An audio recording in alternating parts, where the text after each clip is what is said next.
ঋণের বকেয়া অর্থ আদায়ে এস আলম গ্রুপের চেয়ারম্যান সাইফুল আলম মাসুদ ওরফে এস আলমের বাড়ির সামনে মানববন্ধন ও সমাবেশ করেছে ফার্স্ট সিকিউরিটি ইসলামী ব্যাংকের কর্মকর্তা কর্মচারীরা। কর্মসূচিতে ব্যাংকটির চট্টগ্রাম অঞ্চলের 11টি শাখার কর্মকর্তা কর্মচারীরা অংশ নেন।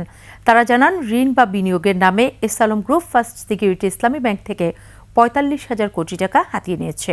চট্টগ্রাম থেকে হাসান ফেরদৌসের তথ্যচিত্রে সমর ইসলামের ডেস্ক রিপোর্ট। শুনশান নীরবতা নগরীর সুগন্ধা আবাসিক এলাকার 1 নম্বর সড়কের 57 নম্বর বাড়ি। 5 আগস্ট হাসিনা সরকারের পতনের আগে এই বাড়ি ঘিরেই পরিচালিত হতো বিতর্কিত ব্যবসায়ী এস আলম গ্রুপের চেয়ারম্যান সাইফুল আলম মাসুদের কার্যক্রম। হঠাৎ বিপুল সংখ্যক ব্যাংকারের উপস্থিতি আশপাশের এলাকায় কৌতূহলের সৃষ্টি করে। পাওনা টাকা আদায়ে এবার এস আলমের বাড়ির সামনে মানববন্ধন ও অবস্থান কর্মসূচি পালন করেন ফার্স্ট সিকিউরিটি ইসলামী ব্যাংকের 11টি শাখার শতাধিক কর্মকর্তা কর্মচারী। এস আলম প্রভাব খাটিয়ে ব্যাংক থেকে বিপুল পরিমাণ অর্থ সরিয়ে নেয় ব্যাংকটি চরম সংকটে পড়ে। এতে যথাসময়ে গ্রাহকদের টাকা পরিশোধ করতে না পারায় তাদের নানা সমস্যায় পড়তে হয়েছে।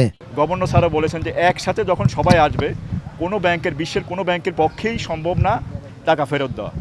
আমরাও সেম প্রবলেমে পড়েছিলাম। ডিপোজিটগুলি নিয়েছিলাম, আসলে তাদের প্রতি দায়বদ্ধতা থেকে আসলে মূলত দাঁড়াইতে হবে। কিছু বিনিয়োগ আপনাদের মেয়াদ উত্তীর্ণ হয়ে গিয়েছে, তো সেই জিনিসগুলো আমরা আদায়ের জন্য বা স্যারকে আমরা অবগত করার জন্য আমরা এসেছি অবস্থান কর্মসূচি হিসেবে আমাদের প্রধান কার্যালয়ের নির্দেশক্রমে।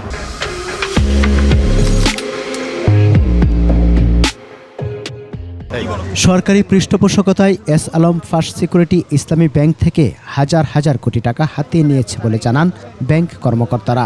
এই বিনিয়োগগুলো যদি আমরা টাইমলি ফিরে না আসে, তখন ব্যাংক তার গ্রাহকদেরকে ডিপোজিটারদেরকে টাকা ফেরত দিতে পারে না। ব্যাংক কর্মকর্তারা বলেন, ফার্স্ট সিকিউরিটি ইসলামী ব্যাংকে সারা দেশে বিনিয়োগের পরিমাণ প্রায় 65,000 কোটি টাকা।